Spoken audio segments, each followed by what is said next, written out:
আজকে হচ্ছে সরস্বতী পুজো আর এখন আমি বেরিয়েছি হচ্ছে ঘুরতে। লোকজনে গার্লফ্রেন্ড বয়ফ্রেন্ড বা বন্ধু বান্ধবের সাথে বেরোয় আর আমি বেরিয়েছি আমার মায়ের সাথে ঘুরতে। লোকজন সকালবেলায় দুপুরবেলায় বেরোয়, আমি বেরিয়েছি সন্ধ্যাবেলায়।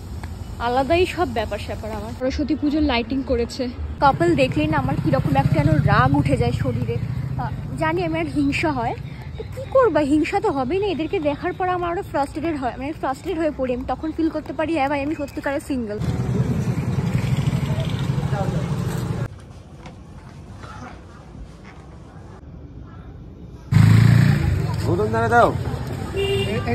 সরস্বতী ঠাকুরের প্যান্ডেল দেখা হয়ে গেছে, ভোগ দিয়েছে, এখন আমি ভোগ খাচ্ছি। ওইদিকে ওই এগুলো আছে রিলসের জন্য, বাট আমি ওগুলো মানে কি বলবো ইউজ করবো না বা অ্যাপ্লাই করবো না নিজের উপরে।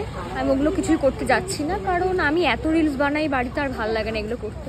যখনই আমি এর বাইরে বেরোই তখনই আমি না রুমাল আনতে ভুলে যাই। সেই জন্য আমি মায়ের চাদর হোক বা আঁচল হোক বা সল হোক যাই হোক দিয়ে হাতটা মুছে, আর মা প্রত্যেকবার আমার সাথে খ্যাচখ্যাচ করে, আর প্রত্যেকবার আমি ভুলে যাই রুমাল আনতে। এখন আমি যাচ্ছি ফুচকা খেতে, কারণ এখন আমার ফুচকা খাওয়ার মন হয়েছে। মানে আমি বেরোলেই আর কি ফুচকা খাই, তো এখন আমি যাচ্ছি ফুচকা খেতে। আর এরপরে আই থিঙ্ক আমি বাড়ি চলে যাবো, কারণ আর ঘুরবার কোনো এখানে জায়গা নেই। তো এখন আমার ফুচকা খাওয়া হয়ে গেছে, এখন আমি যাচ্ছি বাড়িতে। তো happy Valentine's day and happy Saraswati Puja again.